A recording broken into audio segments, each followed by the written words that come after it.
वही वीडियो देखो जो आए बिना ब्रेक के। अभी डाउनलोड करें तक ऐप। मंत्रियों के साथ प्रधानमंत्री की अहम बैठक चल रही है। सवाल ये उठ सकते हैं कि 3 मई के बाद क्या होगा। हालांकि बैठक में प्रधानमंत्री ने लॉकडाउन से देश को फायदे की बात कही है। सामूहिक प्रयासों के असर की बात उन्होंने कही। शाह ने माना कि ये लंबी लड़ाई है और इसे धैर्य से लड़ना होगा। इसके साथ ही देश की हालत को दुनिया के बाकी देशों के मुकाबले बेहतर बताया गया। कई राज्यों के सामने संकट है कि संक्रमण जिस तरह से बढ़ रहा है उसे रोकने के लिए अब और क्या प्रभावी कदम उठाए जाएं, और इसे लेकर राज्यों के मुख्यमंत्रियों ने अपने सुझाव भी आगे रखे हैं। लॉकडाउन जारी रखने की बात कुछ मानते हैं तो कुछ चरणबद्ध तरीके से इसे हटाने पर भी जोर दे सकते हैं। कोरोना और लॉकडाउन को लेकर फिर से मंथन का दौर शुरू हुआ। प्रधानमंत्री राज्यों के मुख्यमंत्री से रूबरू हुए। लॉकडाउन से लेकर कोरोना से लड़ाई और पैकेज तक पर तमाम सवालों के साथ मुख्यमंत्री वीडियो कॉन्फ्रेंसिंग के जरिए पीएम से जुड़े। कुछ का मानना है कि लॉकडाउन बढ़े तो कुछ कई चरणों में इस पर काम करने की बात कह रहे हैं। राजस्थान के सीएम पहले भी अपना रुख साफ कर चुके हैं। वीसी होगी प्रधानमंत्री के साथ में, तब 27 तारीख होगी, 27 को होगी, तब जाके राज्य सरकारें अपना अपना प्लान बताएगी। सुझाव मांगेंगे, सुझाव लिख के देंगे उनको। पहले कमेटी बनी थी, 2 कमेटी बनी है, उसकी रिकमेंडेशन भेजी जा चुकी है वहां पर। तो ये फेजेज में खुलेगा, एक साथ खुल नहीं पाएगा, मेरा मानना है। जिस तरीके से अभी सेकेंड लॉकडाउन की बातें हम लोगों को बताई गई है, जो राज्यों को आदेश हुआ है, इसमें जो संकेत दिए हैं, लगता है कि ये 3 तारीख के बाद धीरे धीरे लॉकडाउन खुलने की और आगे बढ़ेगा। और ऐसे स्थिति में जब लॉकडाउन खुलेगी तो उस समय में हम लोगों की समस्याएं और ज़्यादा बढ़ेंगी, जब मजदूर किसी न किसी तरीके से राज्य के अंदर आना प्रारंभ करेंगे। वैसे शुक्रवार को केंद्र सरकार की तरफ से राज्य सरकारों को एक निर्देश गया था कि रिहायशी इलाकों में कुछ दुकानें खोली जाएं। इसके बाद राज्य सरकारों ने इस दिशा में काम शुरू कर दिया। लॉकडाउन का 20 तारीख को मॉडिफाइड लॉकडाउन जब शुरू किया गया, उसके बाद में काफी हलचल यहाँ पर हुई है।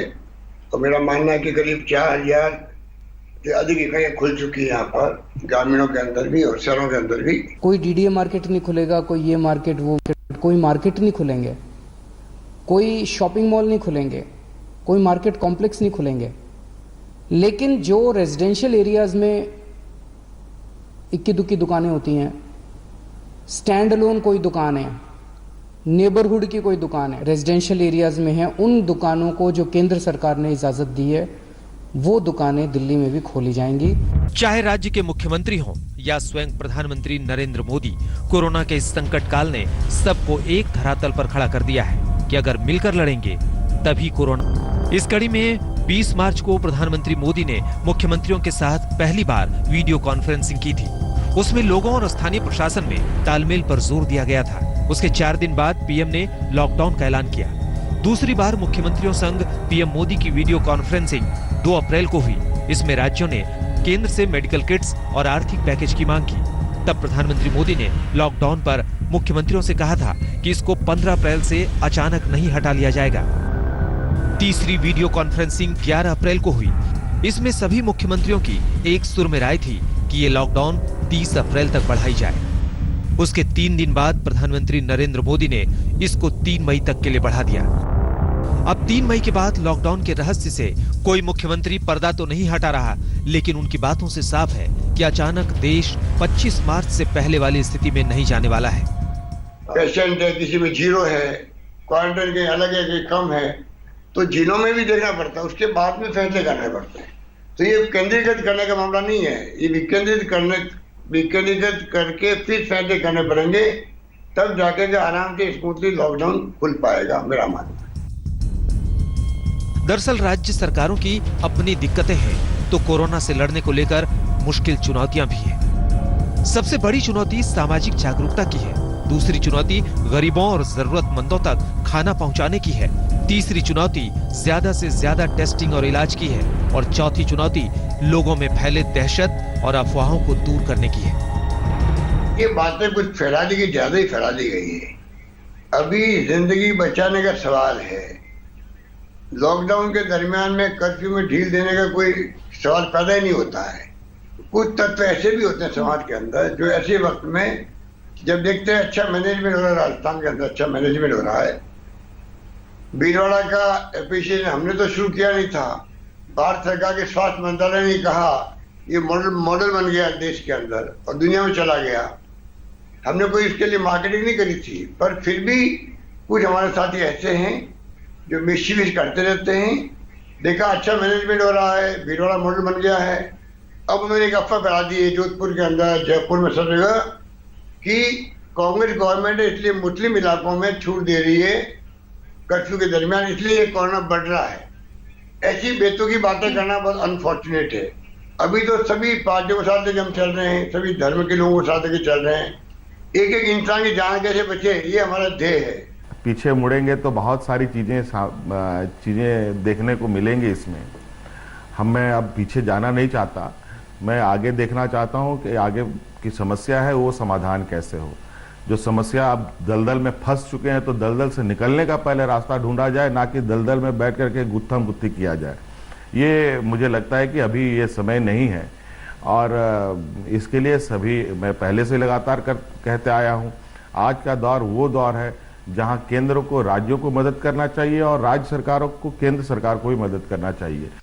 और मैं आपको सचमुच धन्यवाद देना चाहता हूं क्योंकि आपने जो आह्वान किया है कि अब समय नहीं है कि अब हम राजनीति करें। आपने खास कर महाराष्ट्र के लोगों को जो अपील किया है, राजनीतिक लोगों को जो अपील किया है कि इसमें राजनीति ना करें, सारे सरकार के साथ रहे, सरकार को सहायता करें, यही इसकी ही जरूरत है। मुख्यमंत्रियों की बातों से साफ है कि लॉकडाउन पर बड़ा फैसला भले हो, लेकिन 3 मई और 4 मई की जिंदगी में बहुत फर्क नहीं होगा। गृहमंत्री अमित शाह ने कोरोना को लंबी लड़ाई माना तो मोदी ने आज बैठक में लॉकडाउन के फायदे गिनाए। सवाल ये उठता है कि 3 मई के आगे क्या है।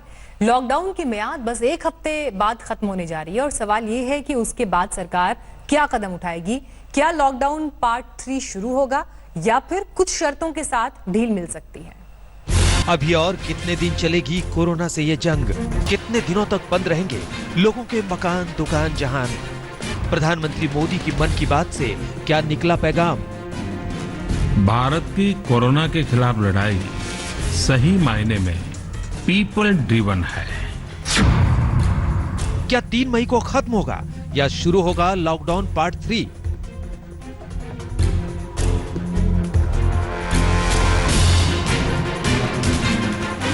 महीने का आखिरी इतवार था तो पूरे देश की नजर इस बात पर थी कि जब प्रधानमंत्री नरेंद्र मोदी मन की बात करेंगे तो उसमें कोरोना से लड़ने को लेकर आगे की किस रणनीति पर बात करेंगे। इस लड़ाई के दौरान हमें अपने जीवन को, समाज को, हमारे आसपास हो रही घटनाओं को एक फ्रेश नजरिए से देखने का अवसर भी मिला है। समाज के नजरिए में भी व्यापक बदलाव आया है। लॉकडाउन के 32 दिन हो गए। इतने दिनों में देश ने अनुशासन और आत्म संयम का परिचय दिया।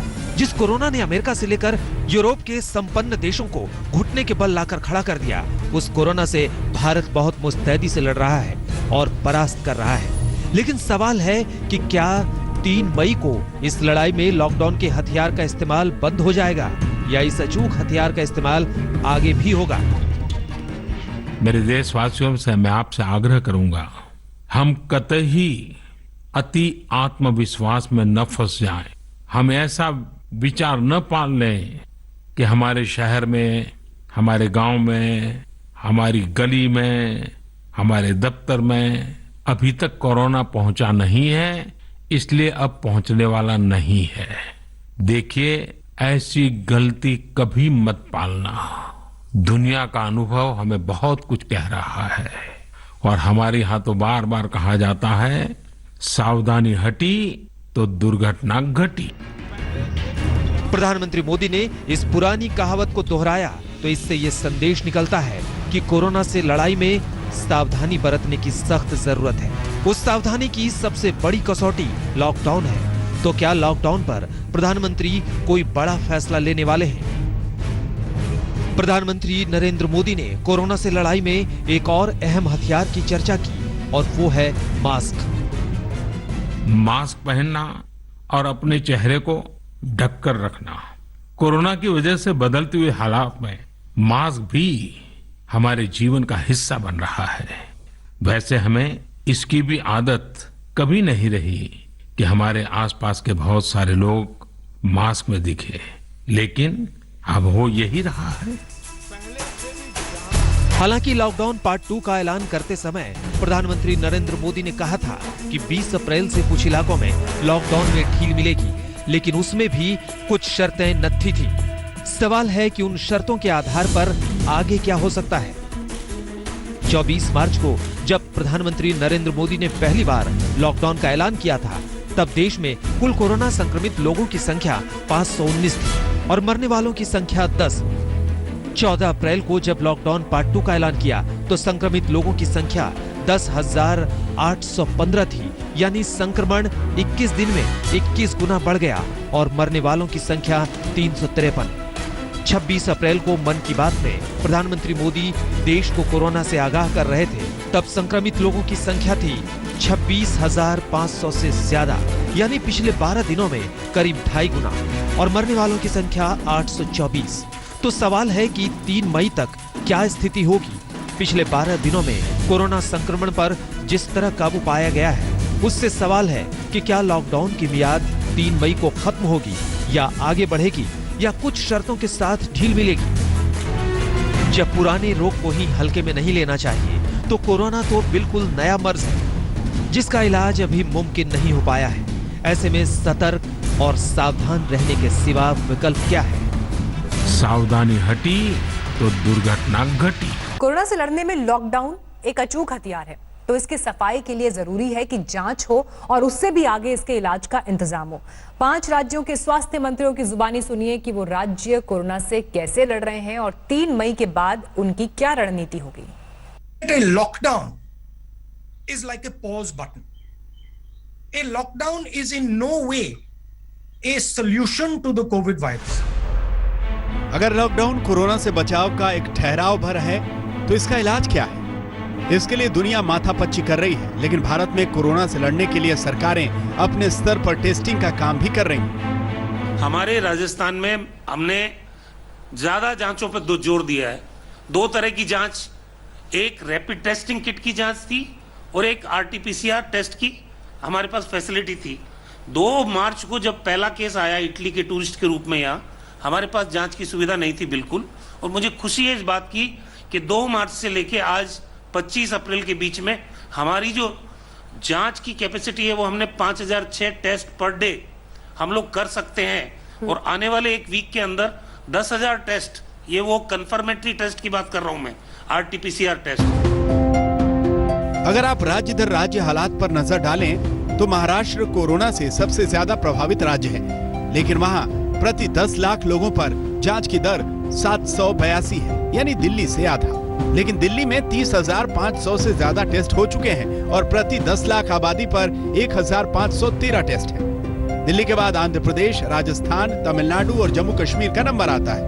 बिहार का दावा है कि उसने कोरोना से लड़ने के लिए स्क्रीनिंग से लेकर जन अभियान तक वैसे ही चलाया जैसे पोलियो के खिलाफ कभी देश में चला था। सबसे बड़ी बात, देश में शायद पहला स्टेट है जो इस स्केल पे कर रहा है कि जैसे पोलियो में अभियान चलता था, डोर टू डोर स्क्रीनिंग, ऐसे हम लोगों ने लगभग 4.25 करोड़ लोगों का डोर टू डोर स्क्रीनिंग पिछले 1 वीक में किया है। जो 5 जिला हमारा हॉटस्पॉट है उसमें हर एक घर को हम लोगों ने कवर कर लिया। 23,000 लोग हमारे विदेश से आए थे, उन लोगों के गांव को पूरा स्क्रीनिंग कर दिया है। उसमें जो सिम्टम दिखाई पड़ता है उनका हम फर्दर टेस्ट कराते हैं। इसके अलावा आपको जिसके एरिया में इंडिविजुअल केस भी आया है, उस 3 किलोमीटर के रेडियस में हमने आशा वर्कर के माध्यम से, लोकल प्रशासन के माध्यम से पूरा स्क्रीनिंग करा लिया है। तो इससे ऑलमोस्ट हम लोग 1/3 स्टेट या उससे ज्यादा कह सकती है जिसको स्क्रीनिंग करा लिया है। कोरोना का इलाज दुनिया में किसी देश के पास अभी तो नहीं है, लेकिन एक कोरोना ने लोगों की जीवन शैली बदल दी है। वैसे Indian council of medical research का मानना है कि कोरोना का यह बढ़ता हुआ मामला 16 मई के बाद नीचे आएगा। अगर हम इसी स्पीड से बढ़ते रहें तो क्या आने वाले टाइम में हम उस स्टेज पर पहुंच जाएंगे कि हम एक हद तक ये कह सकें कि देश इस बीमारी से हर तरह से हर संभव तरीके से मैनेज करने के लिए तैयार है या नहीं। आज तक ब्यूरो। तो इसी सवाल पर पूरे देश की निगाहें इस वक्त टिकी हैं कि 3 मई के बाद क्या होने वाला है। तो दूसरी तरफ कोरोना के बढ़ते कहर पर भी नजर है। जिन राज्यों में सबसे तेजी से मामले बढ़े हैं, गुजरात उनमें से एक है। पूरे राज्य में कोरोना संक्रमितों की तादाद 3000 के पार पहुंच गई है। अहमदाबाद की गली गली में बिखर रहा है कोरोना का जहर। गुजरात में हर रोज अपना दायरा बढ़ा रहा है कोरोना का कहर। गुजरात में आफत है कि कम होने का नाम ही नहीं ले रही। इलाके सील हैं, आवाजाही पर रोक है, जगह जगह बैरिकेड्स लगे हैं, पुलिस का पहरा है। लेकिन गुजरात के इस दिल पर जैसे कोरोना ने कब्जा कर लिया है। तमाम कोशिशों के बावजूद कोरोना है कि मानता ही नहीं। बीते 24 घंटे में 256 लोग कोरोना वायरस से संक्रमित हुए हैं। वहीं 6 लोगों की मौत हो गई। कोरोना के बढ़ते मामले रूपाणी सरकार के लिए चिंता का सबब है। पॉजिटिव केसेस આવ્યા છે 256 256। આજના દિવસના જે મૃત્યુ થયા છે 6 એવા લોકો છે કે જે કોવિડ થી પીડાતા હતા, મૃત્યુ થયું છે। આજે જે चिकित्सा ने सारवार लेने साजा थईने घरे पाछा गया छे एवा 70 लोगों छे।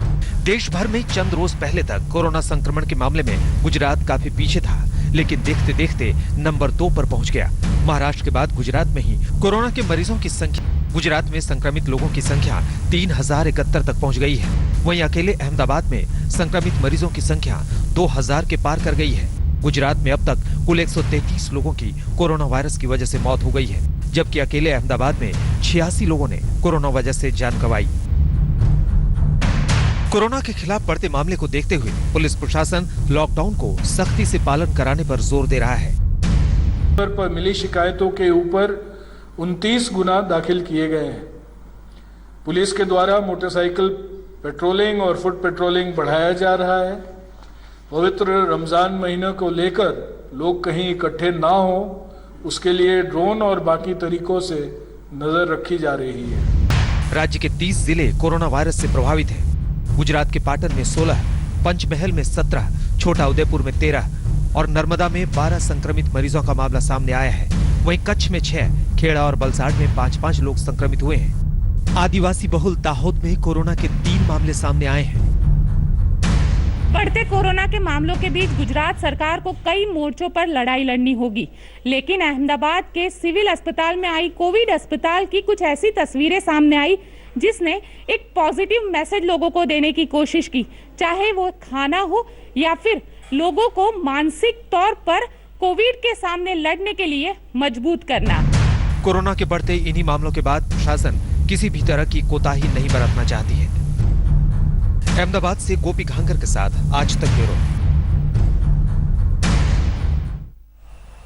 हिंदुस्तान का दिल कहे जाने वाला मध्य प्रदेश कोरोना वायरस के बढ़ते प्रकोप से परेशान है। इनमें सबसे ज्यादा प्रभावित जिले हैं इंदौर, भोपाल और उज्जैन। ऐसे में यहां फिलहाल लॉकडाउन से राहत मिलने के आसार भी नजर नहीं आ रहे हैं। मध्य प्रदेश को तेजी से अपनी चपेट में ले रहा है कोरोना। इंदौर में बेकाबू होता जा रहा है कोरोना। कभी ये शहर देश के सबसे साफ सुथरे शहर होने के तमगे से इतराता था, आज मौत का साया इसके सिर पर मंडरा रहा है और ये बना हुआ है राज्य का सबसे बड़ा हॉटस्पॉट। हालत ये है कि दिन ब दिन कोरोना के मामले बढ़ते जा रहे हैं और साथ में इससे निपटने की चुनौती भी। पूरे मध्य प्रदेश में कोरोना के अब तक करीब 2030 मामले सामने आ चुके हैं और अब तक 99 लोगों की मौत भी हो चुकी है। इंदौर में कोरोना के असर का अंदाजा इसी से लगाया जा सकता है कि पूरे राज्य के मामलों के आधे से ज्यादा तो अकेले इंदौर के ही हैं। यहाँ 1176 मरीज सामने आ चुके हैं, तो वहीं 57 लोगों की मौत हो चुकी है। वहाँ पे भी और जो कंटेनमेंट एरिया के बाहर वहाँ पे भी टीमें लगातार बढ़ाई जा रही हैं और सक्रिय टीमें चिकित्सा की टीमों के साथ में म्यूनिसिपल कॉर्पोरेशन का, शिक्षा विभाग का, महिला बाल विकास विभाग का अमला है और साथ में प्रशासनिक और पुलिस विभाग के अधिकारी भी हमारे साथ कंधे से कंधा मिला के काम कर रहे हैं। इंदौर से सटे उज्जैन में भी कोरोना संक्रमितों की तादाद 100 के पार पहुंच चुकी है और करीब 15 लोगों की मौत हो चुकी है। वहीं राजधानी भोपाल की बात करें तो यहाँ भी अब तक 346 कोरोना पॉजिटिव मरीज हैं, जबकि 9 लोग जान से हाथ धो चुके हैं। देश भर में लॉकडाउन के चलते कई जगहों पर अभी भी सख्ती साफ तौर पे देखी जा रही है।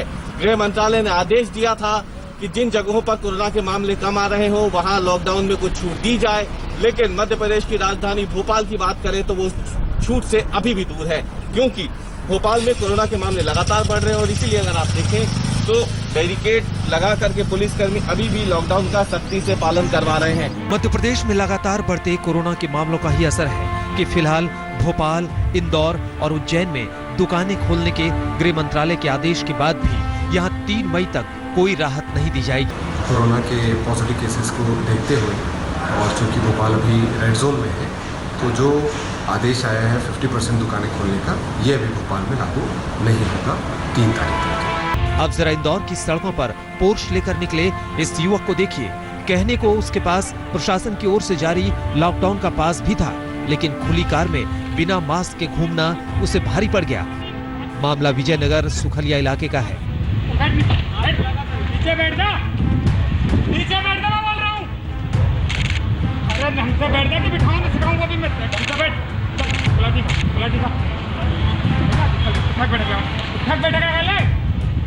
नगर सुरक्षा समिति के कर्मचारियों की नजर जब इस कार पर पड़ी तो उन्होंने फौरन इसे साइड में रोकने को कहा। युवक ने अपना पास निकालने की कोशिश की, लेकिन सुरक्षा कर्मियों ने उसकी एक ना सुनी और मास्क पहनने के नियम को तोड़ने के लिए उठक बैठक लगाने को कहा। देखते ही देखते इस पूरे वाकये का वीडियो सोशल मीडिया पर वायरल हो गया। मौजूदा हालात में सरकार भी हर कदम फूंक फूंक कर रख रही है। अब देखना यह है कि क्या 3 मई के बाद भी संवेदनशील शहरों में लॉकडाउन लागू रहता है या फिर कोई छूट दी जाती है। इंदौर से धर्मेंद्र शर्मा और झाबुआ से चंद्रभान सिंह भदौरिया के साथ रवीश पाल सिंह, भोपाल। और अब बात करते हैं उन 2 महानगरों की जहां पर कोरोना वॉरियर्स के लिए आफत बढ़ गई है। दिल्ली में कोरोना का ताजा शिकार जहां अस्पताल का स्टाफ हो रहा है, तो वहीं मुंबई में आज भी एक पुलिसकर्मी को कोरोना की जंग में अपनी जान गंवानी पड़ी। कोरोना योद्धाओं पर वायरस ने कर दिया है अटैक। जो कोरोना से इंसान को बचाने में जुटे थे, उन्हीं पर चीनी वायरस ने किया है पलटवार। ऐसे में जो स्वास्थ्यकर्मी मैदान में थे, उनके लिए पड़ गई है मुश्किलें। कोरोना का सबसे ताजा हमला देश के मशहूर सरकारी अस्पताल एम्स पर हुआ है। एम्स में काम करने वाली एक नर्स कोरोना की शिकार हो गई। एम्स के कैंसर विभाग में वो नर्स काम करती थी। नर्स के 2 बच्चे भी कोरोना से बीमार हो गए। ऐसे हालात में स्वास्थ्य मंत्री डॉक्टर हर्षवर्धन ने एम्स ट्रॉमा सेंटर का जायजा लिया, जिसे कोरोना मरीजों के लिए पूरी तरह बदल दिया गया है। सरकार बैकअप प्लान को पूरी तरह एक्टिवेट कर रही है। सारे आईसीयूज को देखा है। कोविड से प्रभावित मरीजों के लिए डेडिकेटेड ऑपरेशन थिएटर, कोविड से प्रभावित हमारी गर्भवती माताओं के लिए डेडिकेटेड ऑपरेशन थिएटर और सेपरेट प्राइवेट रूम्स कोविड से प्रभावित मरीजों के लिए, और उनके वार्ड तक जाने की सारी व्यवस्थाएं पूरी तरह से आइसोलेटेड हैं। कोरोना के खतरे सिर्फ एम्स तक ही सीमित नहीं है। दिल्ली के कई अस्पताल में मेडिकल स्टाफ जंग लड़ते लड़ते कोरोना से संक्रमित हो गए हैं। दिल्ली के जहांगीरपुर इलाके के जगजीवन राम अस्पताल में कोरोना संक्रमित स्टाफ की संख्या 44 हो गई है। वहीं एमसीडी का सबसे बड़ा अस्पताल बड़ा हिंदूराव को तो बंद तक करना पड़ा। हिंदूराव अस्पताल में शनिवार को एक नर्स कोरोना से संक्रमित हो गई। नर्स पिछले 2 हफ्तों से एक जगह ड्यूटी कर रही थी। इसके बाद तो अस्पताल बंद कर दिया गया। फिलहाल सैनिटाइजेशन के साथ अब उन लोगों की तलाश की जा रही है जो नर्स के संपर्क में आए थे। दिल्ली के 3 बड़े अस्पताल जो है वो बीमार हैं, क्योंकि वहां पर कोरोना वायरस का अटैक हुआ है। ये है दिल्ली का एम्स अस्पताल, हिंदूराव अस्पताल, और तीसरा अस्पताल है बाबू जगजीवन राम, जहां पर सबसे ज्यादा कोरोना का असर हुआ है। दरअसल यहां पर 44 लोग ऐसे हैं जो स्वास्थ्यकर्मी हैं जो इसकी चपेट में आए हैं। इस वक्त मैं आउटर रिंग रोड पर मौजूद हूँ। ये बिल्कुल बैक साइड है बाबू जगजीवन राम की। आगे फ्रंट साइड को पूरा सील कर रखा है पुलिस ने, क्योंकि वहां दिल्ली में दूसरे अस्पताल में भी डॉक्टर, नर्सों और मेडिकल स्टाफ के कोरोना संक्रमित होने के मामले सामने आए हैं। कैंसर अस्पताल, लेडी हार्डिंग अस्पताल, कलावती शरण अस्पताल, इसके अलावा मोहल्ला क्लिनिक, बाबरपुर और मौजपुर में भी एक डॉक्टर कोरोना पॉजिटिव मिले। ऐसे हालात में दिल्ली में अब तक 70 से ज्यादा स्वास्थ्यकर्मी कोरोना के संक्रमण से बीमार हो गए हैं और इन्हीं आंकड़ों पर ब्रेक लगाना सबसे बड़ी चुनौती है। अब बात करते हैं मुंबई की। मुंबई में कोरोना से एक और पुलिस वाले की मौत हो गई। 52 साल के हेड कांस्टेबल सुदीप सर्वे को कोरोना की जंग लड़ते हुए जान से हाथ धोना पड़ा। कोरोना संक्रमण से 2 दिन में 2 पुलिस वालों की मौत हो चुकी है। इसके अलावा धारावी थाने के 2 पुलिसकर्मी कोरोना संक्रमित हो गए हैं। मरीजों के संपर्क में आए इन दोनों पुलिस वालों को क्वारंटीन कर दिया गया है। हालत यह है कि शहर के सबसे बड़े एग्जीबिशन सेंटर नेस्को को क्वारंटीन सेंटर में बदलना पड़ रहा है, ताकि जरूरत पड़ने पर बदतर हालात को वक्त रहते काबू किया जा सके। यहाँ 1240 बिस्तरों वाला सेंटर बनाने की तैयारियां जोरों पर है। सभी हॉल्स को जो है क्वारंटाइन फैसिलिटी में बदला जा रहा है।